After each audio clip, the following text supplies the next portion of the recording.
நெல்லை அரசு மருத்துவக் கல்லூரி மருத்துவமனை மகப்பேறு பிரிவில் கைக்குழந்தையுடன் தாய்மார்கள் படுக்கையில் படுத்திருக்கும் போதே தூய்மை பணியாளர்கள் தூசு தட்டும் வீடியோ பதிவு வெளியாகியுள்ளது. கூடுதல் விவரங்களை வழங்குகிறார் செய்தியாளர் நாகராஜன். வணக்கம், விவரங்கள் என்ன? நெல்லை அரசு மருத்துவக் கல்லூரி மருத்துவமனை 1500 படுக்கை வசதிகளுக்கு அதிகமாக கொண்டுள்ளது. மிகப்பெரிய மருத்துவமனை. ஒரு நாளொன்றுக்கு ஆயிரக்கணக்கான மக்கள், குறைந்தபட்சம் 5000 பேர் வரை வெளிநோயாளிகளாக வந்து செல்லக்கூடிய ஒரு மருத்துவமனை.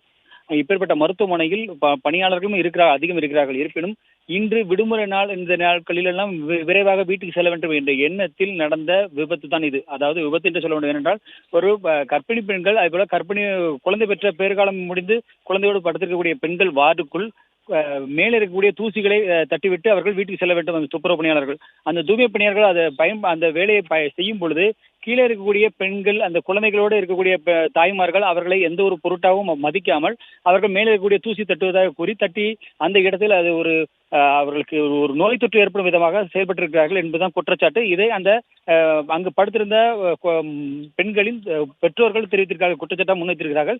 அது குறித்த ஒரு வீடியோவும் நம்மளுக்கு கிடைத்திருக்கிறது.